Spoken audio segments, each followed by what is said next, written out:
Israel killed scores of Palestinians and wounded dozens in airstrikes across Gaza on Thursday, the enclave's health ministry said. The following images are graphic. After 2 months of relative peace, hospitals are overwhelmed and struggling to keep up with the number of dead and injured. After Israel effectively abandoned a ceasefire and resumed an all-out air and ground campaign against Gaza's dominant Palestinian militant group Hamas. Stop this war, stop this extermination. They're exterminating the entire Palestinian people, says Buthania al-Majeda in the ruins of Han Yunis. Israeli aircraft dropped leaflets on residential neighborhoods, including Bet Lahiya and Bet Hanun, ordering people out.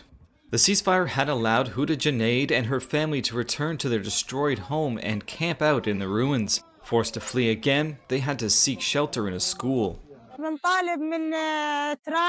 We urge U.S. President Donald Trump to stop this war on us and work for reconciliation and peace. We don't want war. We don't want death. Enough. We are fed up. There are no longer children in Gaza. All of our children are dead. All of our relatives are dead. It is unjust.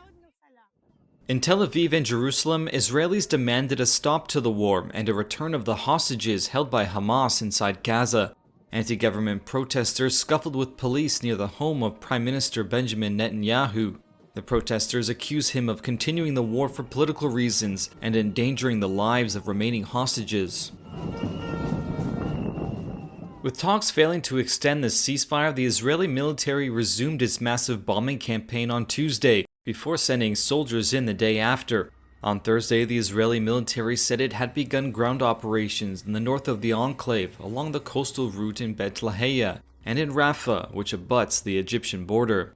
Hamas, which did not retaliate during the first 48 hours of the renewed Israeli assault, said its fighters fired rockets into Israel. Hamas wants to move to an agreed second phase of the ceasefire, under which Israel would be required to negotiate an end to the war and withdraw its troops. The Israeli hostages would be exchanged for Palestinian prisoners. Israel has offered only a temporary extension of the truce and has cut off all supplies to Gaza. It says its military campaign seeks to force Hamas to free remaining hostages. Speaking to Reuters on Thursday, a Hamas official said mediators had stepped up efforts with the two warring sides, but no breakthrough had yet come.